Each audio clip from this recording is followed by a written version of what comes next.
Vai seguidamente ter lugar a sessão de encerramento deste seminário, presidida pelo Sr.General Gabriel Espírito Santo, na Comissão de Honra das comemorações dos 50 anos da formação das Tropas Comandos. O Sr. Coronel Tirocinado Marcos Serronha, membro da Comissão Executiva das Comemorações, vai proferir umas palavras.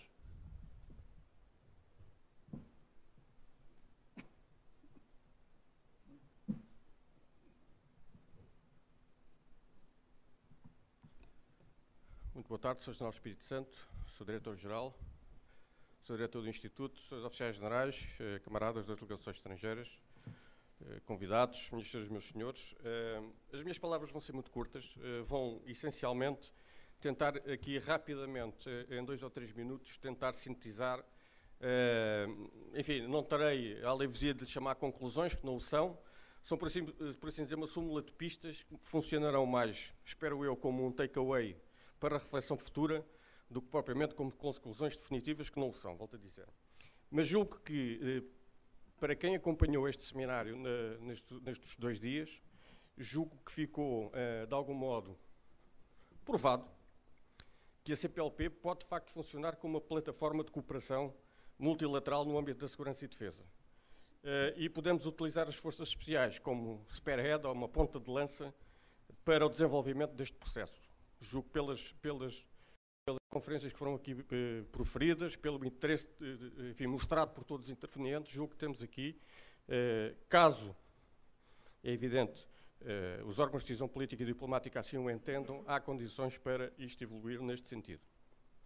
Por outro lado, julgo que as diferentes organizações e conceitos que estiveram aqui relativamente aos conceitos de forças especiais, tropas especiais, mostram-nos que, tendo em consideração que são forças que cumprem, de um modo geral, a mesma tipologia de missões e de tarefas, que não é por diferença de conceitos que não podem trabalhar em conjunto. Julgo que são perfeitamente interoperáveis e, portanto, há aqui oportunidades de treino e o que é preciso é, de facto, treinar e cooperar em conjunto de forma multilateral. É evidente que falta, como eu já disse há bocado, definir aquilo que poderá ser um conceito de operação ao montante, porque isto só por treinar, sem objetivo, não é grande coisa, portanto, temos de treinar para qualquer coisa e, portanto, é preciso definir, montando um conceito de operação, para que é que este treino há de servir ou para que é que pode servir no futuro. E, para isso, é evidente que é preciso as devidas decisões ao nível político e diplomático. Voltando às cooperações, dos intercâmbios, foi constatado também, julgo eu, que as cooperações bilaterais que estão em execução neste momento, são, ao nível das forças especiais, claro, têm constituído um elemento, enfim, uma motriz, eu chamo-lhe assim, motriz fundamental no âmbito dos países da CPLP, ou seja, são um elemento estruturante, por assim dizer, daquela plataforma que eu falei inicialmente, ou seja, se isto puder, ou conseguirmos que isto evolua para outro modelo de cooperação multilateral, eu julgo que estas cooperações bilaterais são um exemplo muito bom e um elemento potenciador desta cooperação no futuro, se tal for entendido.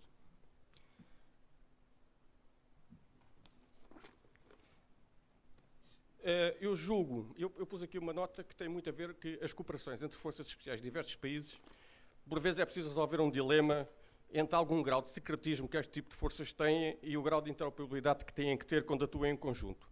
Eu julgo que aqui, no caso das forças especiais dos países CPLP, esta questão não se põe com tanta cuidado, até pela forma aberta como falámos aqui relativamente àquilo que são as nossas forças, das diversas tipologias que temos e a possibilidade que há de operarem em conjunto. Portanto, este dilema, julgo que aqui nem se põe com tanta cuidado como às vezes se põe quando temos que trabalhar e operar e treinar com forças especiais de outros países, enfim, dentro das alianças a que pertencemos.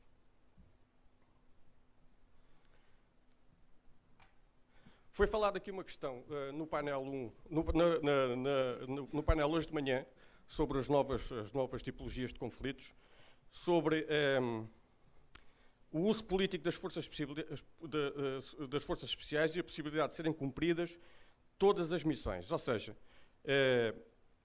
e isto leva-me aqui a uma reflexão que eu deixo à vossa consideração sobre mais um dilema que há quando trabalhamos às vezes com este tipo de forças, que é o seguinte, que é este dilema entre o espírito de missão e aquilo que nós chamamos o ethos militar, ou seja, a capacidade de cumprir todo o leque de missões que o poder político dá a este tipo de forças e aquilo que é a nossa maneira de pensar e de ser como militares. E aqui assume um papel fundamental um aspecto fundamental neste tipo de forças, que é a liderança e a capacidade de formar líderes a todos os níveis para conduzir estas operações. Abordámos aqui uma questão também que eu julgo que foi muito interessante sobre as forças especiais de segurança interna, diferentes experiências, diferentes contextos nacionais, o caso específico do Brasil, muito interessante, até com as experiências que aqui nos mostrou, e julgo que é, independentemente dos nossos países terem ou não terem as capacidades de pôr forças armadas a atuar com mais ou menos, enfim, em segurança interna com mais ou menos restrições de natureza legal, julgo que é, de qualquer modo, um bom laboratório para os outros países se aperceberem e acompanharem essas experiências, como as Forças Especiais Brasileiras conduzem, chamamente da questão do contra-terrorismo, como é que organizam a cooperação entre as forças militares e as forças policiais. Julgo que é um muito bom exemplo. Por fim, o último painel da tecnologia, eu julgo que foi bastante interessante, aliás, como todos os outros. Chegámos à conclusão que, julgo eu, que o homem, mesmo sendo de grande qualidade, não chega para o sucesso. Eu julgo que a tecnologia é um multiplicador do potencial combate, portanto, sem tecnologia o sucesso será mais difícil. A tecnologia é também um elemento potenciador do treino e do próprio moral deste tipo de forças, ou seja, a existência de capacidades tecnológicas nestas forças é um elemento potenciador do moral. É importante também, eu chamei-lhe aqui, eu utilizei, perdoa-me a expressão, a terminologia inglesa, fit for purpose, ou seja, a tecnologia tem que ser adequada ao tipo de missões que estas unidades vão desempenhar. E, portanto, isto também tem interesse, como é lógico, para a própria indústria e para a investigação e desenvolvimento, para caminhar nesta direção entre as necessidades e as capacidades. Esta questão, até que foi abordada na parte final, da cooperação entre a indústria e a tecnologia, justifica, no âmbito da CPLP, julgo eu que justificava só por ela um seminário. A interação entre as componentes de indústria e defesa dos nossos países, por assim dizer.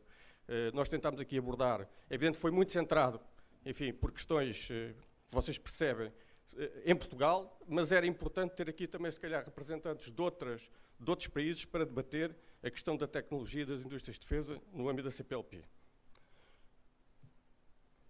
Mais uma vez eu registro aqui que, de facto, as forças especiais poderão ser também aqui mais um motor que estimula a cooperação entre as indústrias de defesa dos diversos países, no sentido de ajudar a equipar tecnologicamente e a cooperar em termos de investigação e desenvolvimento entre as nossas indústrias de defesa e as universidades dos países da CPLP.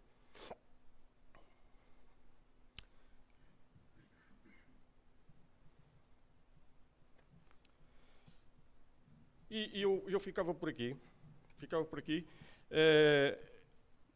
Nós vamos, em termos de organização, conforme foi dito, vamos produzir um CD com as gravações de todas as intervenções, com as apresentações.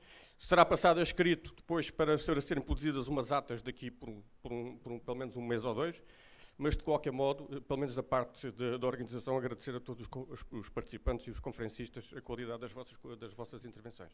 Obrigado.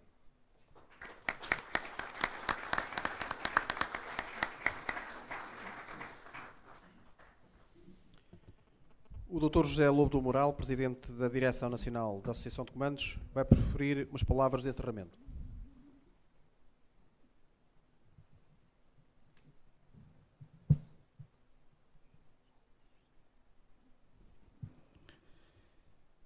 Senhor General do Espírito Santo, são para lhe agradecer ao amigo e ao chefe militar por ter acedido a presidir a esta sessão. Senhor Diretor-Geral, senhores generais, camaradas comandos, senhores oficiais, meus senhores,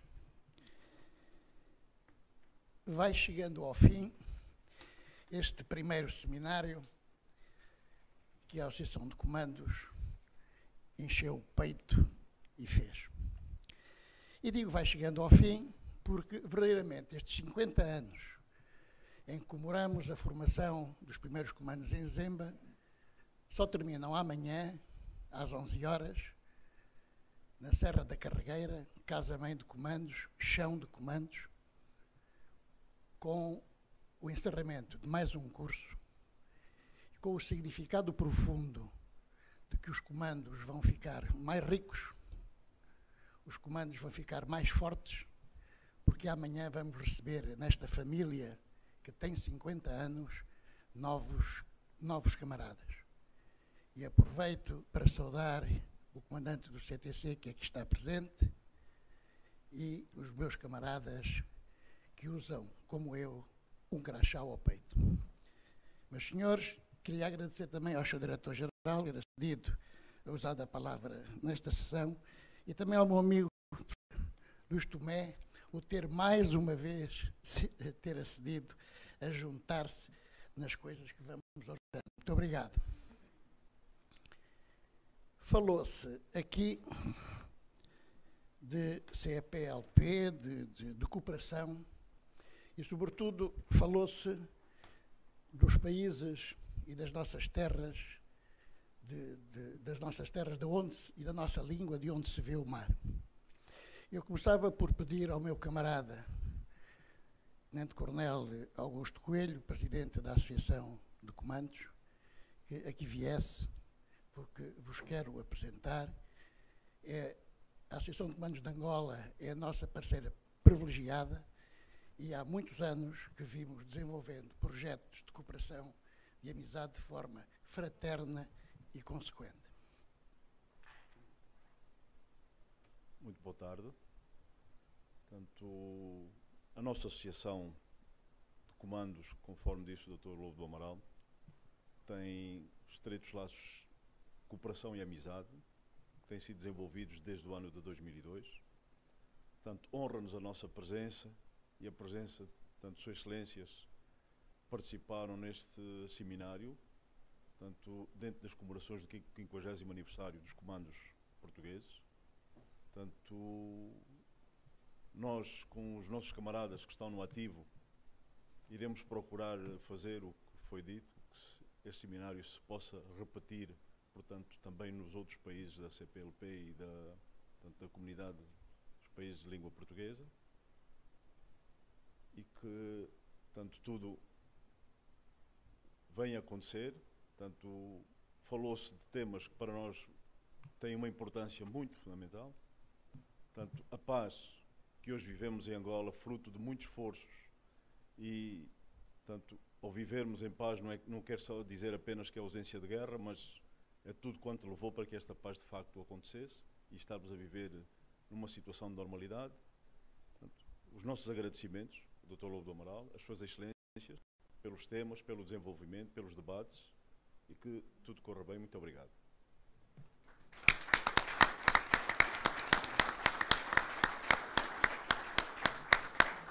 Deixai então que vos diga mais duas palavras só.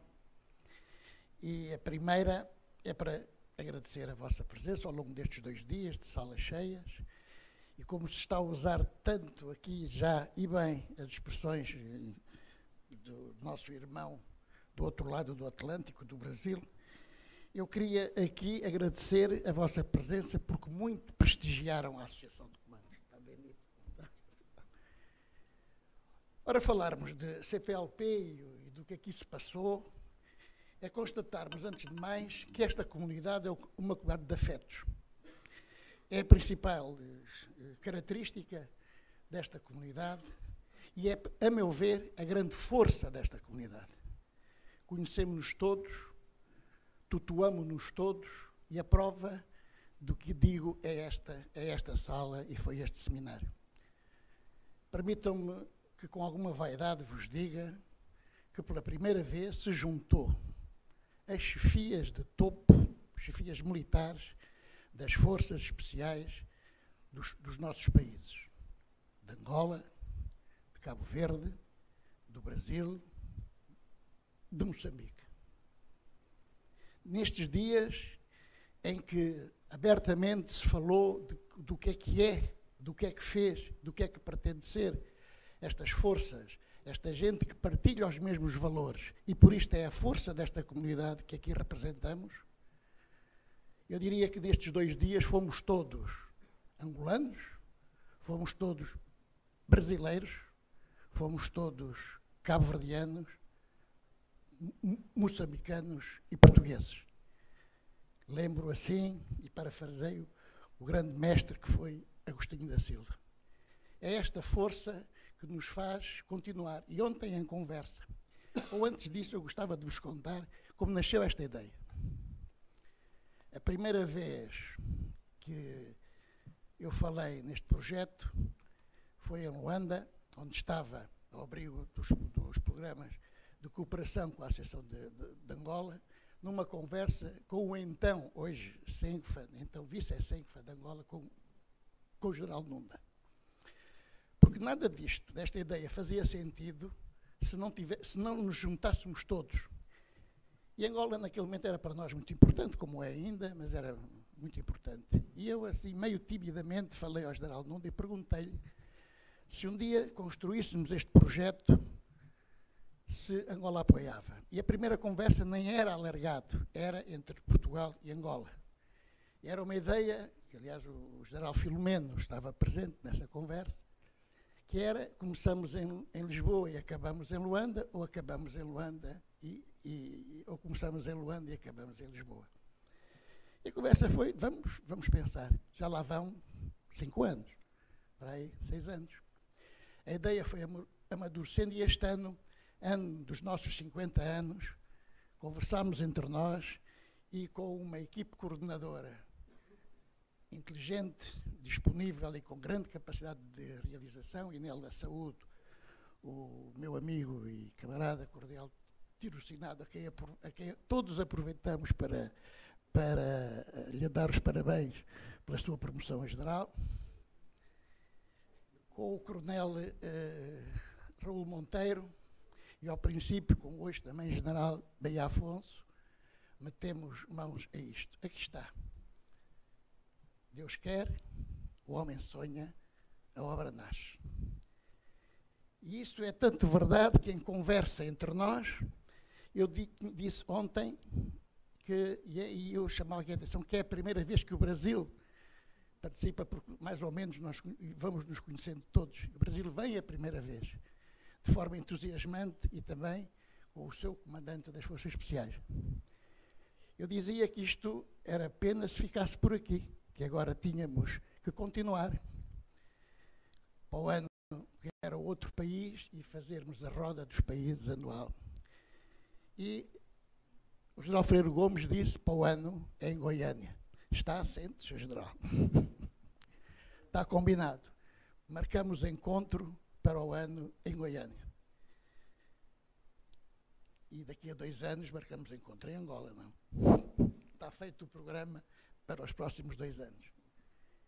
É esta vontade de tratamento que tem, de certeza, que dar frutos na cooperação, no conhecimento mútuo e, sobretudo, na confiança entre os homens, no respeito pela identidade de cada um dos países, mas, sobretudo, no respeito e na observância dos valores que todos partilhamos, que são os mesmos. Muito obrigado.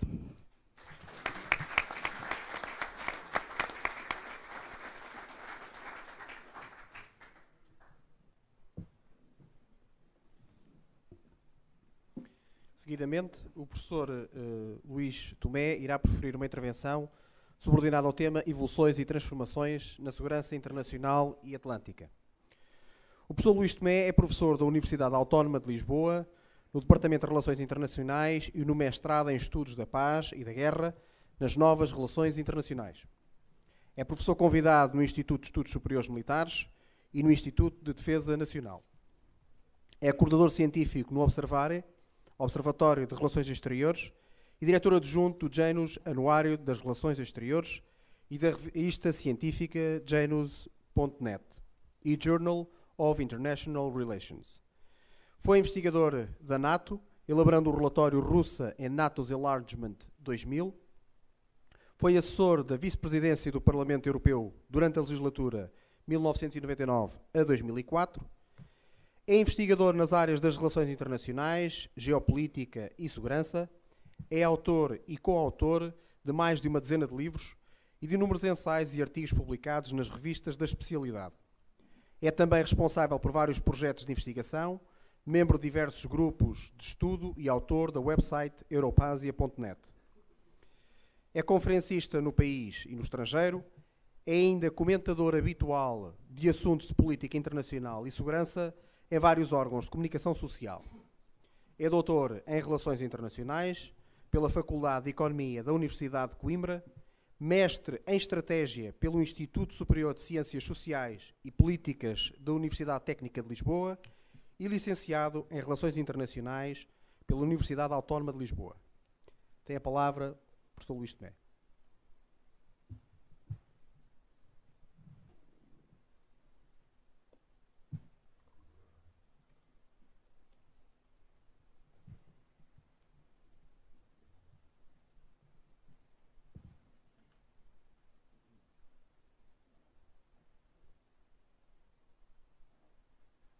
Muito boa tarde, Sr. Presidente da Associação Nacional de Comandos, Srs. Generais, Sr. Diretor-Geral de Política de Defesa Nacional, meus senhores e creio que minha senhora, é uma honra enorme estar aqui na sessão de encerramento e não posso deixar de começar por dar os parabéns pelos 50 anos da Associação de Comandos e às tropas especiais e enquanto cidadão português, nascido em Angola, que nem sequer foi militar, não posso também deixar de agradecer o contributo para a segurança nacional e internacional prestado pelas forças e tropas especiais dos países aqui representados. O tema que me foi proposto parece um pouco bizarro, tendo em conta o título do colóquio. Mas aquilo que era para ser uma palestra integrada na sessão de abertura e passou para a sessão de encerramento, por encomenda da Direção Nacional da Associação de Comandos, é fazer uma retirada estratégica daquilo que foi a ênfase dada durante estes 2 dias de debate. E por isso, pensar em conjunto um pouco sobre as evoluções e transformações em termos de segurança internacional e, em particular, atlântica.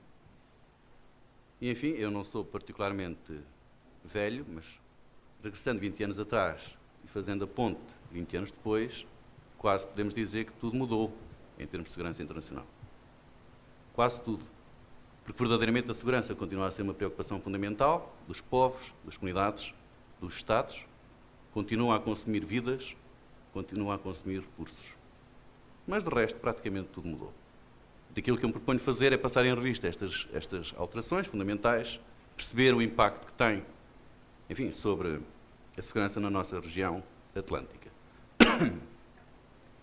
Uma das mutações fundamentais diz respeito à agenda de segurança. É evidente que hoje temos uma agenda que inclui as chamadas dimensões não convencionais, não militares. Muitos insistem em dizer que, aliás, estas novas dimensões têm prioridade em termos de preocupações de segurança. O facto é que, dependendo da percepção da região, dos povos, dos governantes, nós temos uma panóplia vastíssima de riscos e ameaças que vão desde rivalidades entre grandes potências, ou proliferação de armas de destruição massiva, até pandemias, a segurança humana, ambiental. Outra mutação significativa diz respeito à tipologia de conflitos. Claramente, hoje a guerra e a paz não é o que era no passado. E os conflitos hoje tendem a ser assumidos, na sua esmagadora maioria, como sendo essencialmente intraestatais, motivados pelos tais ismos, os extremismos, separatismos, nacionalismos e assimétricos. Creio que, aliás, houve um painel interessante que debateu largamente esta temática. Portanto, ao pensar a conflitualidade e a guerra e a paz, temos que o fazer também conjugando com esta nova tipologia de conflitos. Depois, uma mudança de fundo é o facto de não podermos pensar mais a segurança, quer nacional, quer internacional, pelo prisma do Estado. A segurança do Estado, pelo Estado, exclusivamente pelo instrumento militar, já não é adequada aos dias correntes. Nós estamos confrontados com um conjunto muito mais vasto de atores que perturbam, por um lado, ou que promovem, por outro, a segurança internacional e a paz. Não é só o Estado. E daí, também o instrumento militar não ser o único na promoção da paz e da segurança, quer nacional, quer internacional. Uma panóplia vasta de instrumentos que, associados, procuram promover essa segurança. Obviamente que nesta sequência também temos um conjunto de novas referências de segurança e de novas abordagens de segurança. Novas referências porque o Estado não é, nem pode ser sempre a principal referência de segurança. Em última análise, o Estado pode estar seguro, mas a população ou uma comunidade desse Estado não estão. Mas eu chamava a atenção, e daí as duas citações que tenho aqui, para este passo significativo que acompanha a erosão do conceito tradicional de segurança por referências diferentes de segurança face às do passado. Até há relativamente pouco tempo, a soberania do Estado servia constantemente de escudo para que os respectivos dirigentes e regimes políticos fizessem o que quisessem dentro das fronteiras do seu território. A expressão do membro destacado do regime nazi em 1933 na Cidade das Nações é desse exemplo. Perante uma acusação de um judeu da Alta Silésia, ele dirige-se à Cidade das Nações dizendo que simplesmente a comunidade internacional não tem nada a ver com isto. Eles, o regime nazi, faziam o que queriam com os seus judeus, com os seus socialistas, com os seus que quisessem. Ora, deixou de ser assim. E sabemos da controvérsia acerca da intervenção da NATO no Kosovo em 99, mas a expressão que aqui está desse ano é do secretário-geral da ONU, afirmando, no fundo, que a balança agora pode pender para o outro lado, não para a soberania do Estado, mas para o primado dos direitos humanos. E daí a consagração, chamado direito de ingerência humanitária, e mais tarde, do princípio da responsabilidade de proteger, invocado, por exemplo, a propósito da Líbia. E, de facto, nós temos assistido a uma expansão da noção de segurança, nos vários sentidos, dos Estados para os indivíduos e as comunidades, da segurança nacional para outros níveis acima, como a humanidade ou o planeta, da segurança militar para a segurança política, económica, ambiental, humana, e até multidirecional, porque vai dos Estados e das instituições para governos, ONGs, as forças abstratas da natureza ou do mercado. E, falando essencialmente para uma plateia formada por militares, devo dizer que há um problema grave, porque muitos políticos e analistas param por aqui. E sendo assim, neste novo quadro de segurança, as Forças Armadas são apenas um dos muitos instrumentos, um dos muitos elos promotores de segurança, que comparativamente ao passado devem ser desvalorizados e aos quais devem ser alocados menos recursos. Porém, aquele tipo de percepção tem imensos riscos. Um dos riscos é o de, porventura, securitizar novas dimensões que antes não eram assumidas como problemas de segurança, agindo através de meios tradicionais, incluindo os militares. E, portanto, em vez de termos apenas um problema de terrorismo ou de pirataria marítima, podemos passar a ter uma competição entre grandes potências numa determinada região. Porque a solução é apenas o recurso a instrumentos tradicionais. Outro dos riscos é o de desvalorizar ameaças tradicionais, entre aspas, que podem ser graves. Mas como a ênfase, o óculo, é o das novas dimensões, não prestamos atenção a ameaças tradicionais que se podem revelar graves.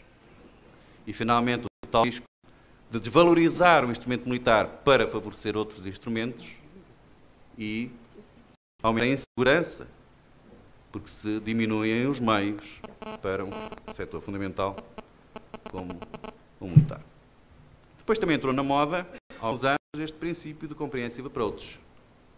Trago aqui, aliás, duas citações de comandantes da NATO que justificam a necessidade e a validade de comprehensive approach, que até certo ponto se justifica, mas o comprehensive vai mais do que para lá do approach, porque também muito se refere a comprehensive security, a segurança completa e a paz completa. Na própria doutrina das Nações Unidas, nós temos uma panóplia distintiva de vários tipos de operações de paz e que vai desde a prevenção de conflitos até, enfim, à reconstrução pós-bélica. Tudo em nome de uma paz completa. pelo que o instrumento militar já não atua no quadro anterior.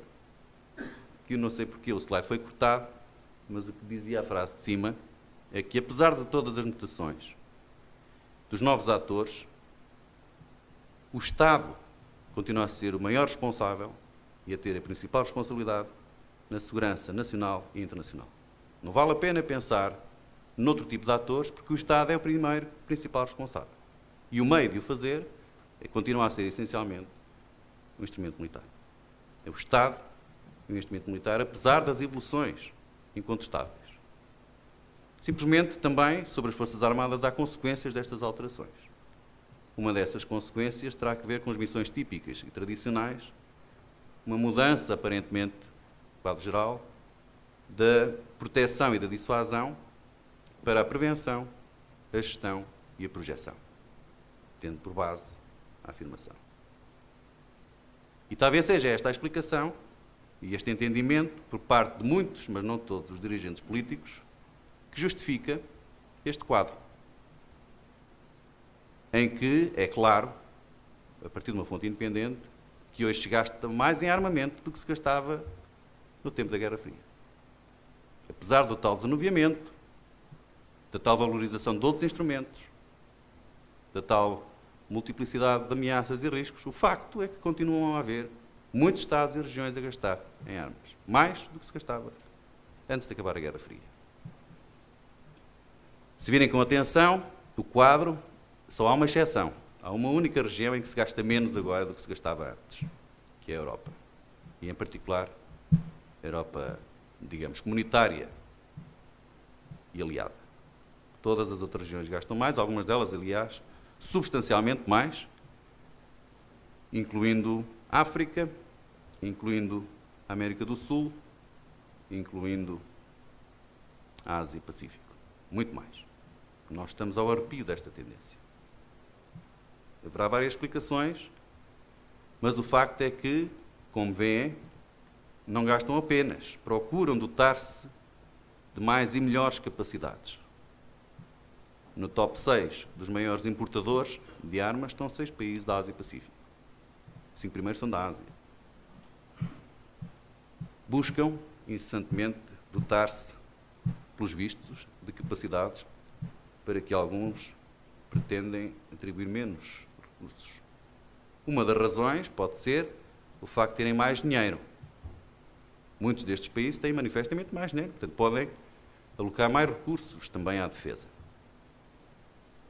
Só que a situação hoje é muitíssimo diferente daquela que existia há 20 ou 30 anos atrás. Porque se repararmos nas curvas de share do PIB mundial, claro que a África e a América do Sul têm as linhas mais baixas de share. O share é uma medida importante, porque estamos sempre a falar do bolo de 100%, não é? Se alguém tem uma fatia maior, é porque outros têm fatias menores. E vejam as curvas que declinam, a da América do Norte e a do euro.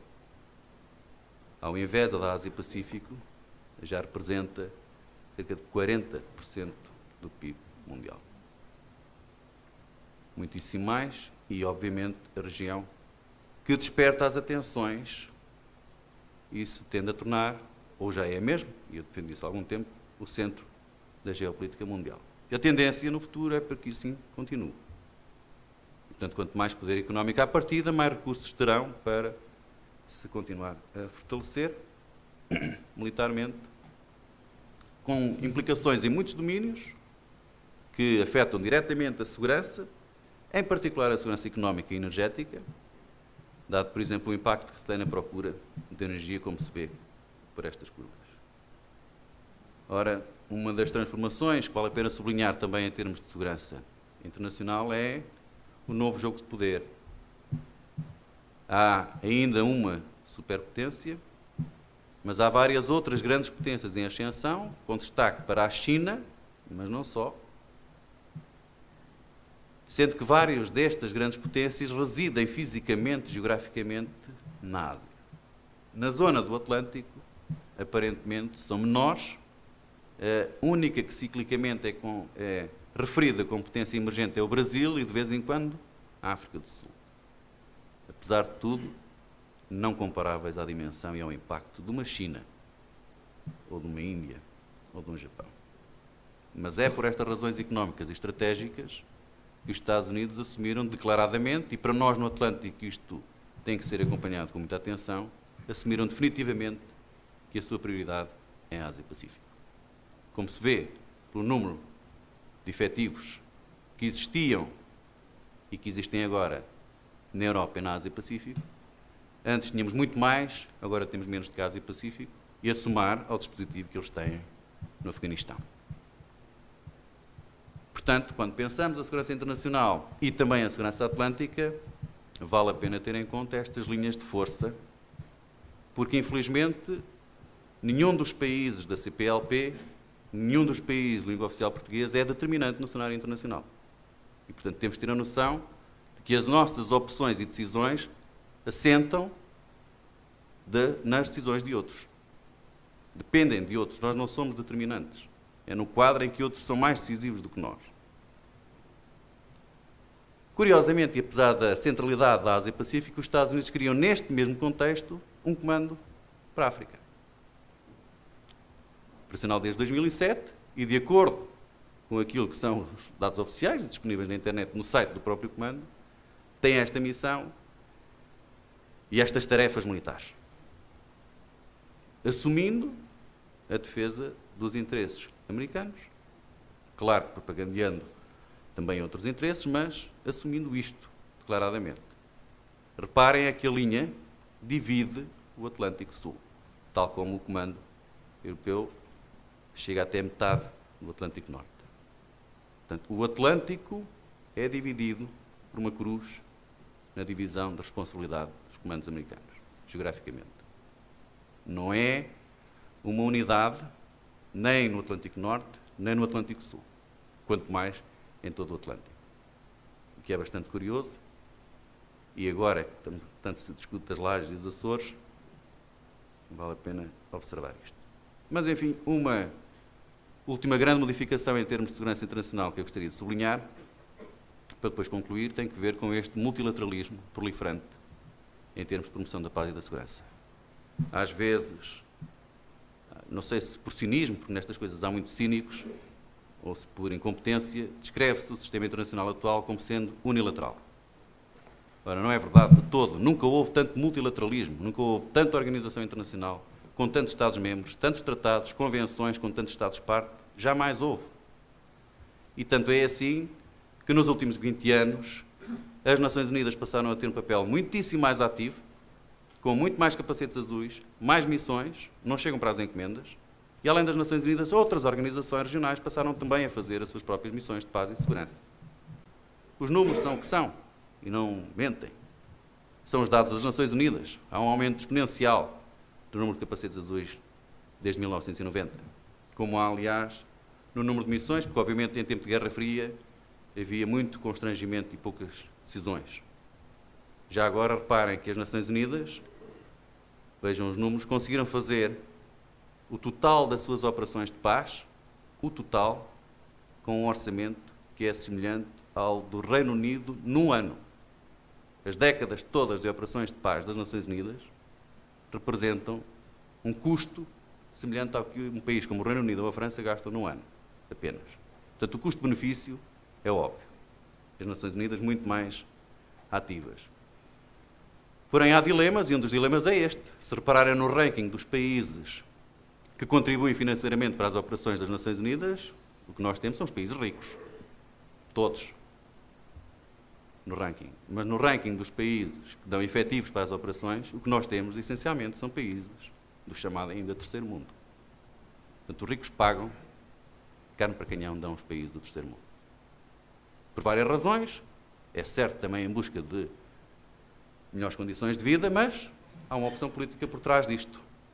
Por trás da opção por financiar e não submeter efetivos ao Comando ONU, e a opção política por dar efetivos quando não se tem dinheiro. Neste processo, a NATO também evoluiu e se transformou drasticamente. Por isso faz-me alguma impressão, como na Europa, mas não só, e o não só inclui a América do Sul e África, veem a NATO como ela era nos anos 80. Não é de todo. transformou-se drasticamente e hoje, continuando a ser uma organização de defesa coletiva, é de segurança e de segurança cooperativa, talhada para missões e operações muito para lá do continente europeu, numa lógica de cooperação com parceiros, portanto não membros, estando de crise e de conflitos. Atua muito mais como organização de segurança e muito mais com um pendor político, vínculo do elo euro-atlântico. Agora reparem no leque dos novos parceiros globais da Aliança Atlântica. Não há Brasil, não há Angola. O Brasil não está porque não quis e porque a NATO não se interessou. Quando a manobra diplomática portuguesa o tentou fazer, até de forma, permitam-me, relativamente precipitada, porque o fez publicamente sem consultar a NATO e o Brasil para ver da sua vontade. É pena que o Brasil não figure entre os parceiros da NATO, nesta lógica agora mais globalizada. A União Europeia também fez progressos muito assinaláveis. Nós, União Europeia, continuamos a ser muito eurocêntricos, muito umbiguistas, entretemo-nos, discutimos os problemas do Tratado Constitucional, agora é a crise do euro, mas apesar de tudo há uma dimensão que tem progredido. Também nada havia, segurança e defesa. Muitos progressos fizeram, sobretudo desde 2003, nós passámos a ter estruturas e instrumentos que não tínhamos, passámos a ter alguma doutrina daquilo que é o denominador comum, passámos a ter e a desenvolver algumas capacidades e institucionalizámos relações, em particular com a ONU e com a NATO. Não é a militarização da integração europeia, é a União Europeia tentando ser, e sendo hoje um pouco mais, ator completo para promover os seus interesses e valores no mundo, que é diferente e é cada vez mais hostil à Europa. Sendo até capaz de realizar missões em diversos continentes, vários tipos de missões com vários tipos de parceiros.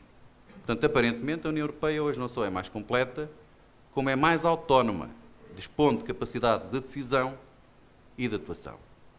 E esta é uma dimensão importante ao pensar quer a segurança internacional, quer a segurança atlântica. A somar este desenvolvimento à crescente centralidade da Ásia e ao aparecimento do comando africano dos Estados Unidos. Mas, como sabemos, entramos em declínio no Ocidente, Estados Unidos e Europa do ponto de vista económico, as curvas há bocado demonstram-no, e com a crise dos últimos anos nós assistimos também ao declínio dos orçamentos de defesa e da parcela do PIB afeta à defesa. Por isso, apareceram estes conceitos que estão na moda, na NATO da Smart Defense e na União Europeia do Pooling and Sharing. Alguns defendem que estes pools de parceria para desenvolver capacidades devem ser feitas essencialmente ou exclusivamente com países europeus. Há até quem defenda que deva ser feito com a Espanha. Eu não tenho essa opinião, porque se a ideia é reforçar capacidades, criar capacidades que não se dispõem, são as capacidades que necessitamos que orientam as parcerias, não é ao contrário. As capacidades servem interesses meramente nacionais, europeus, aliados. Agora, num quadro de tanta cooperação multilateral em todas as regiões e com estes desenvolvimentos, é estranho que verdadeiramente não haja um quadro multilateral de segurança no Atlântico Sul.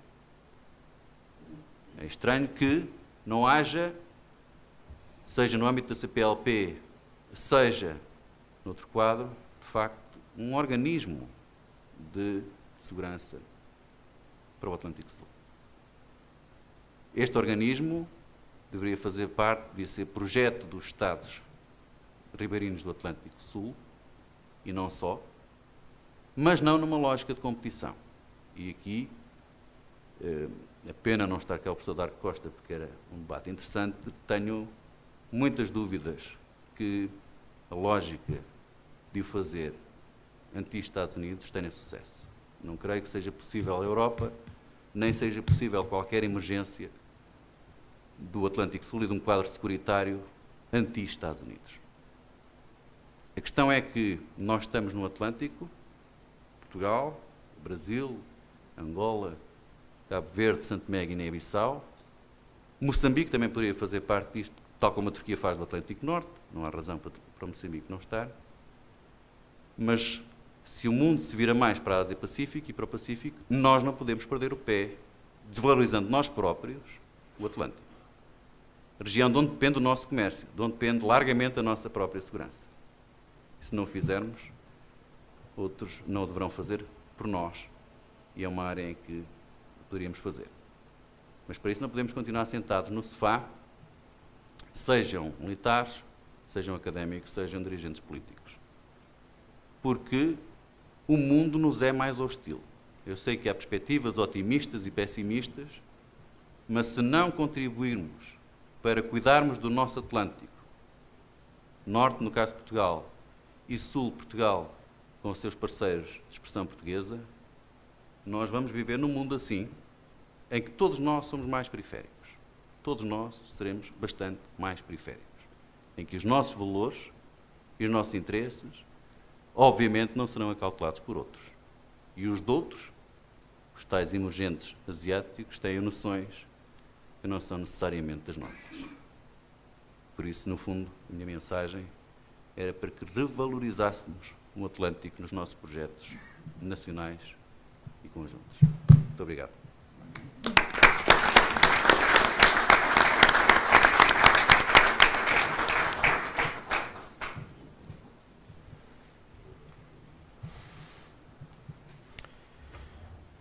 Seguidamente, o Sr. Dr. Nuno Pinheiro Torres, Diretor-Geral de Política de Defesa Nacional do Ministério da Defesa Nacional, vai proferir umas palavras.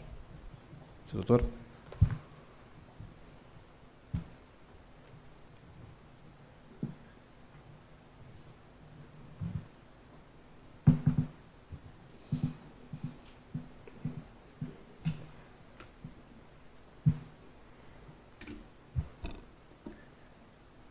Excelentíssimo Senhor General Espírito Santo, Excelentíssimo Senhor General Mora de Oliveira, Diretor do IESM, Excelentíssimo Senhor Dr.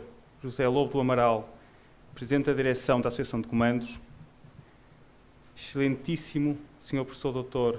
Luís Tomé, Excelentíssimo Senhor Quasi-General Marco Serronha, Excelentíssimos Oficiais Generais, Excelentíssimos Oficiais Superiores, minhas senhoras e meus senhores. Não posso deixar de começar por felicitar os comandos pelo seu 50º aniversário e por saudar a oportunidade da organização do Seminário Internacional subordinado ao tema O papel das Forças Especiais nas Forças Armadas dos países da CPLP. É com orgulho que a Direção-Geral de Política de Defesa Nacional se associou a este seminário, não apenas pela sua evidente qualidade e relevância, mas, fundamentalmente, porque se inscreve na linha do desenvolvimento e consolidação da componente de segurança e defesa da CPLP. Congratulo a organização e os participantes pela qualidade da análise e da reflexão produzida ao longo destes 2 preenchidos dias, bem como a vivacidade e pertinência dos debates que aqui foram conduzidos. A família lusófona no domínio da segurança e defesa encontra-se digna e amplamente representada neste plenário. Contudo, nesta ocasião, não posso deixar de lamentar a ausência da República da Guiné-Bissau aqui e nas reuniões da CPLP. Confesso o meu sentimento, certo comungado por todos os presentes, de tristeza pelo prolongamento de uma situação de instabilidade política e social que tem vindo a negar ao povo guineense a legítima esperança num futuro melhor, sustentada num clima de paz e prosperidade. Desejo o rápido restabelecimento da normalidade constitucional e o regresso ao seio da CPLP. No âmbito das relações bilaterais Estado a Estado, desde os primórdios da cooperação técnico-militar, que os projetos de formação de forças especiais têm sido um pilar estruturante dos programas quadro de cooperação com os PALOP. Várias razões poderão ser apontadas para este facto. Em primeiro lugar, porque a identificação dos projetos inscritos nos programas quadros da cooperação técnico-militar no plano bilateral sempre partiu da imperativa explicitação, ab início, pela parte beneficiária, das necessidades mais prementes ao nível do desenvolvimento das suas capacidades no domínio da segurança e defesa. Esta premissa esteve na base, por exemplo, do apoio ao projeto da CTM luso-angolana, sediado em Cabo Ledo, tendo a parte portuguesa exercido um esforço notável no sentido de lhe dar continuidade e sustentação adequada, mesmo após a extinção do Regimento de Comandos em 94. A relevância político-estratégica do produto operacional resultante deste projeto de cooperação foi recentemente afirmado, a quando a minha recente deslocação a Angola, por parte das autoridades políticas do Ministério da Defesa Nacional angolano. Em segundo lugar, porque os projetos visando o desenvolvimento de capacidades de forças especiais envolveram agentes e entidades, de ambos os lados, imbuídos de idênticos códigos de conduta e formação técnico-militar, o que facilitou a aproximação e a reconciliação de antigos adversários que, fruto da dureza do confronto e privações comuns, se respeitavam mutuamente na sua condição primordialmente humana. Por último, a inscrição de projetos de forças especiais com idênticos objetivos e finalidades nos programas quadro permitiram perspectivar uma normalização destas capacidades militares no espaço lusófono, caracterizadas por uma modularidade, flexibilidade e capacidade de projeção facilitadoras de uma futura e desejável atuação conjunta. Não obstante, a partir de 2001, este desiderato de uma possível força lusófona ficou condicionado pelo levantamento da Força de Prontidão Africana, principal produto operacional da arquitetura de paz e segurança africana, a partir de um mapa geopolítico delimitando 5 regiões económicas, sem quaisquer critérios culturais nas suas respectivas matrizes identitárias. No que à componente de segurança e defesa da CPLP diz respeito, deverá reconhecer-se que a aposta original nos pequenos contingentes de forças especiais para alimentar inicialmente os exercícios da série Felino teve subjacente uma lógica de diminuição dos encargos logísticos e financeiros. Hoje, essa opção original deverá ser explorada no sentido de valorizar a dispersão geográfica da lusofonia, tendo em vista a constituição de uma possível rede lusófona de forças especiais, as quais, pela excelência do seu treino e formação, não terão dificuldade na obtenção dos níveis de certificação mais exigentes e, consequentemente, conectar-se a outras redes globais de forças especiais que se desenham no horizonte geoestratégico. Contudo, ainda no âmbito da CPLP, devemos envidar esforços no sentido da identificação do nosso farol coletivo, por via da elaboração e aprovação de uma racionalmente sustentada identidade lusófona no domínio da segurança e defesa. O CAI, o Centro de Análise Estratégico, sediado em Maputo, poderá ser um instrumento adequado à produção deste enquadramento conceptual. Pelo exposto, este seminário primou pela sua indiscutível pertinência e oportunidade. Termino reiterando junto à organização e dos seus participantes as minhas sinceras felicitações pela qualidade dos resultados alcançados. Desejo a todos uma segura viagem de regresso para junto às vossas famílias, com votos de uma feliz quadra natalícia e um ano de paz e prosperidade para toda a família da lusofonia. Muito obrigado.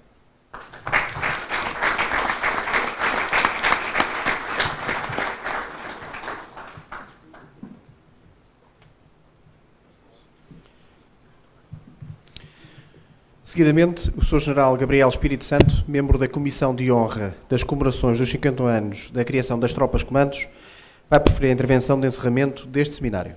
Meu General.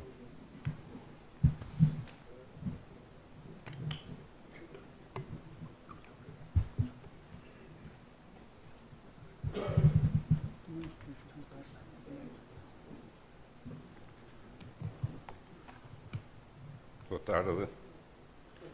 Eu começo por saudar o Sr. General Mora, diretor do Instituto de Estudos Superiores Militares, cumprimentar o Sr. Dr. Nuno, diretor-geral de Política de Defesa Nacional, o Sr. Professor Luís Tomé, o Presidente da Direção da Associação Nacional de Comandos, o Sr. Dr. Lobo do Amaral, o representante da Comissão Executiva, Sr. Coronel Tino Sinato Serronha. Cumprimento também todos os representantes das forças ou tropas especiais de Angola, do Brasil, de Moçambique e todos os outros representantes, cumprimento os seus generais, os meus caros camaradas, meus senhores comandos. A Comissão das Comemorações do 50º aniversário dos comandos distinguiu-me com a honra de encerrar esta sessão. A sua Comissão Executiva concedeu-me também o privilégio de hoje e agora, perante um auditório de comandos tão significativo, proferir algumas palavras. A história é feita de datas, factos e acontecimentos que vamos recordando. Este ano recordamos os 50 anos da criação das tropas comandos, naquela Angola, linda, morena e distante, que tanto marcou a minha geração e as Forças Armadas portuguesas. Estávamos envolvidos numa guerra que foi travada sem ódio, que foi teimosamente prolongada, que deixou feridas, mas não deixou rancores. A história das tropas comandos começa ali, em Zemba, nos inícios dos anos 60, vai estender-se a outros territórios e prolonga-se nestes 50 anos passados, com marcos de percurso que assinalam coragem, heroísmo, abnegação e que recordamos nos meses passados, na sua ação nas guerras em África, nos seus heróis e nos seus mortos. Para a nação portuguesa, os comandos estarão sempre ligados à consolidação da liberdade e da democracia, assim como o seu comandante de então, o Major-General Jaime Neves, meu camarada de curso da Escola do Exército, que daqui saúdo, com emoção e pedindo a Deus para o guardar e proteger.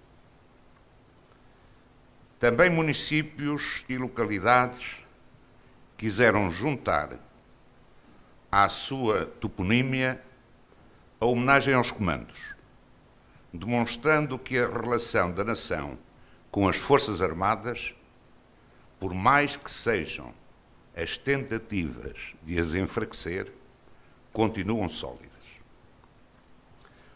Por todo o país, os que mereceram usar a boina e o crachá de comandos devem sentir-se orgulhosos por pertencer a um grupo que cultiva a honra, o dever e a camaradagem.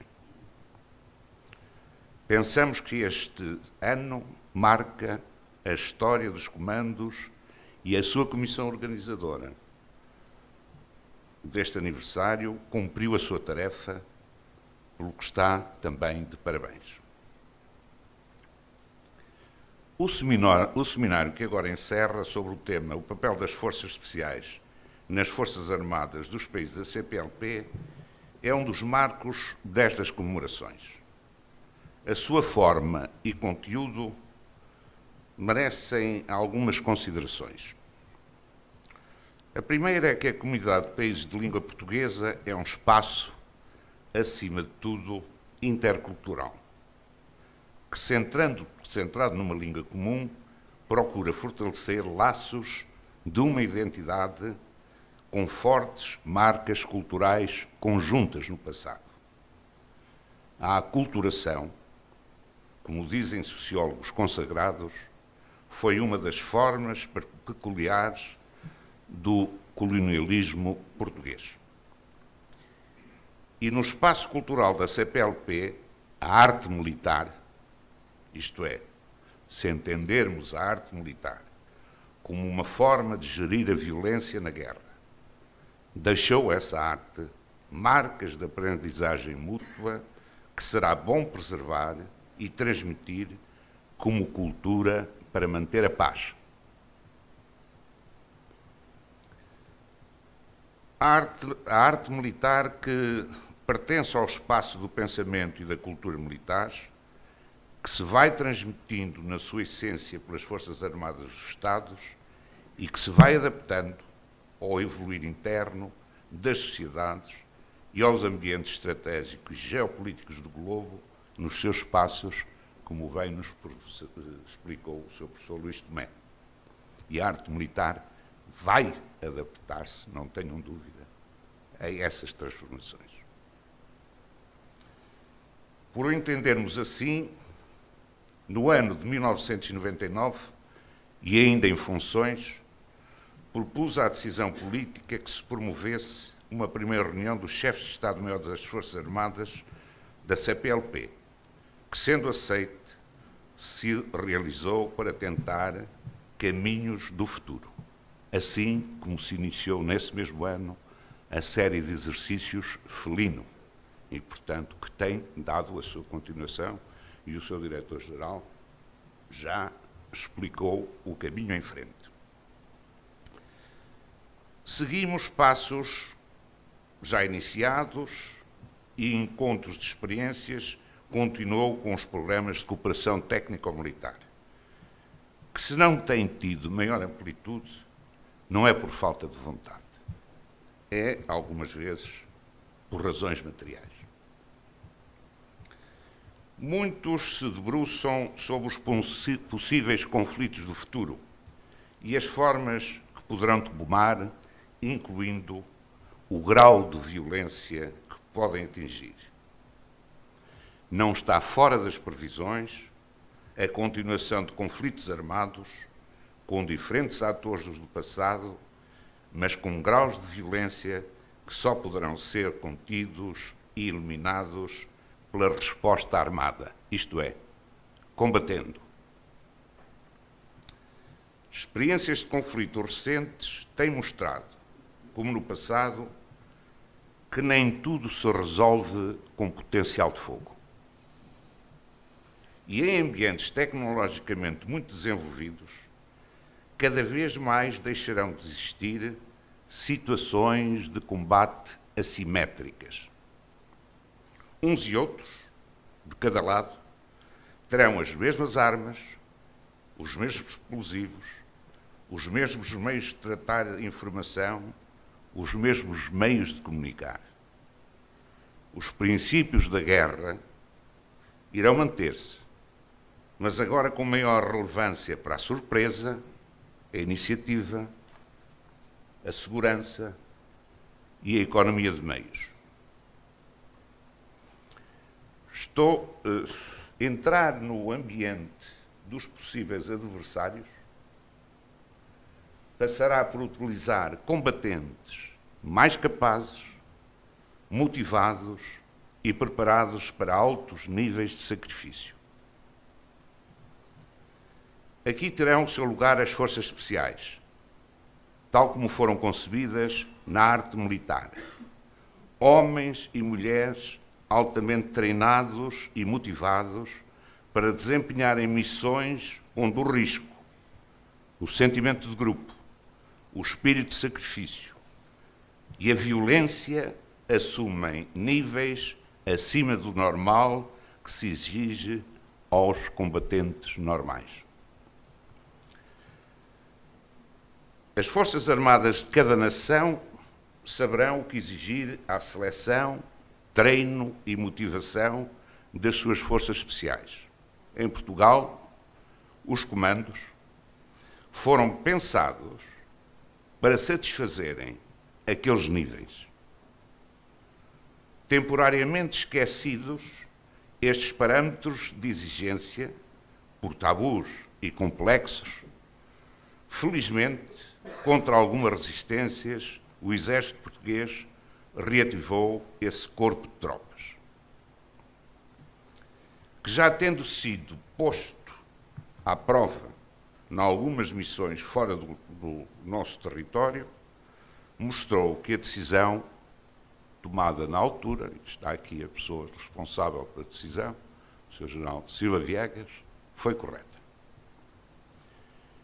Este seminário serviu para trocar experiências diferentes que naturalmente serão aproveitadas, cobrindo áreas diferentes como a seleção, treino, armamentos e equipamentos e estilo de comando. Ninguém sabe tudo e há sempre a aprender com a experiência dos outros. Deixem-me terminar com uma mensagem simples no final deste seminário. Para ser comando, é essencial crer e acreditar. A instrução, o treino e o culto de virtudes dirão quem pode ser. Muito obrigado.